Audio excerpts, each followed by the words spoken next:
Welcome back on this glorious and amazing day. Thanks for joining, and a special shout out for my subscribers and followers from Toronto and Thornhill, Ontario, Canada. So nice to have you join me yet again. Reason 11 why we can't tap into our happiness. And there's one answer for all 11 because we're shut down.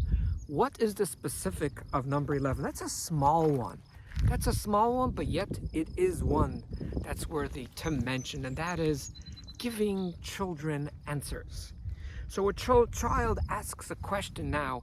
When we were younger, we really didn't know too much. So we ask questions, we get answers, we ask questions. But as we get older, especially when we're 7, 9, 10, and in our teens, we know many answers. Now, most of us don't feel good about ourselves as parents, and we weren't really respected, most of us, not all of us, some of us were. Most of us were not really respected. So now that a child comes and asks me a question, I get so excited, I want to give them an answer. And great, I am the powerful mom and dad, I know the answer. I am worthy, I am smart, I am an adult. And look at my children know that they could trust me with my questions. And I get it.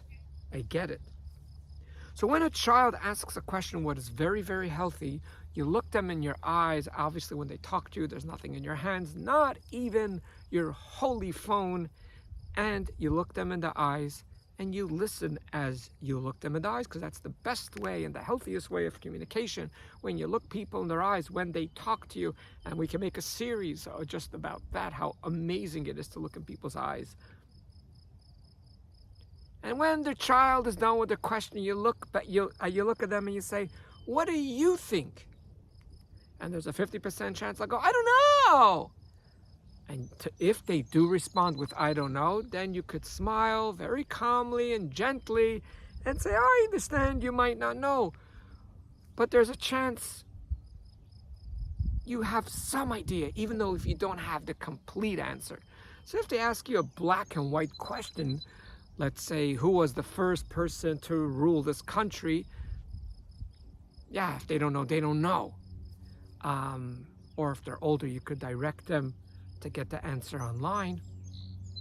But if it's a more vague question of how do you cut a piece of wood, or how do you get from this place to that place, you could spark a conversation. My gut tells me there's a 70% chance that most children, young and older, will have a very good idea. I don't know if it's 10%, 90%, or 100%, but they will have a good idea. Actually, just this week, I had the honor to coach a very, very fine fellow. And just randomly, I just wanted to get his curiosity, get his brain going. So it was the first thing that came to mind. And I asked him a question that I was sure 100% he will not know the answer, but it wasn't about knowing or not knowing, it's about getting curiosity. So I asked him a question in geography. I said, from whom did the United States buy off Alaska? And I expected him to say, "I don't know." And then we could go into conversation that certain parts of America were bought, certain parts were conquered, and very nasty, but we won't get into all the details. And ironically, this young child said, "Russia." I go, "How do you know?" And I forget his answer. But he said, "How much was it for? How much?" I forget how much it was. He didn't know that part, so I told him. So when a child asks a question, and there's a good chance that they're going to know part of the answer, and you just ask them, "What do you think?" you have a good chance of 40, 50 more % of getting into some conversation, which is very helpful. If you could catch a child with wisdom, with understanding, or you could say that's so close. And sometimes when they give an answer that's totally off, what I usually do is I say, "That's an interesting answer. Why did you come to that conclusion?" And even though it was a total wrong answer, it is so fascinating how they actually came to that answer. Now, because there's such a great chance that they could express their knowledge, their ideas, their epiphanies, that is a chance to connect them to them and not like, bing, shut down. So if they ask a question, you come just give the answer. I don't know if you shut them down, but you didn't give them that, I'm looking for the word, opportunity. I was going to say moment. That opportunity for them to develop themselves, for them to connect to themselves, and for them to be very, very proud. I said the story, I forget how many months ago, but it's such a beautiful story. And I think I'm going to repeat it again. If you heard it, you could just sign off and don't worry about it. But I was in a family member's home when this child walked over to his dad. It was in front of me, in front of quite a few family members, and said, "You're not my dad." I just love the story. And some family members said, "Excuse me, like, how do you speak like that?" And the looks he got was negative. And as well, one or two people actually told him off. Like, of course he's your dad. Why are you talking like that? But to me, it was a chance to understand another human being. I wasn't even there to develop his thoughts. I was there. I was just so curious. Why would a child that's apparently a very smart child say such a thing that's apparently absurd? Only apparently, because it's not absurd what he actually said on the inner level.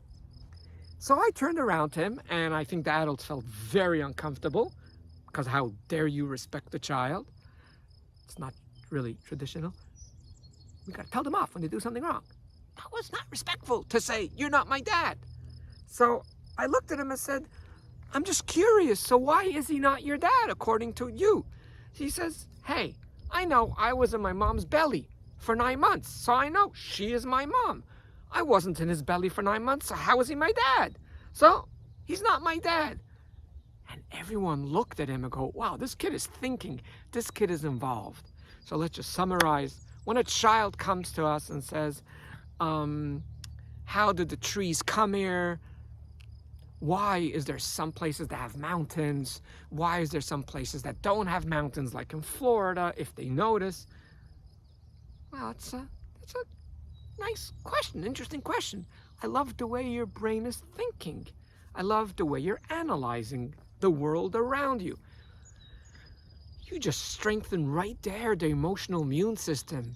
You actually nurture that connection to themselves, which eventually will lead to happiness and tranquility because they are in their body. And then you follow up and say, "What do you think?" Doesn't have to be right, but what do you think? Because it's a good question. Why do some places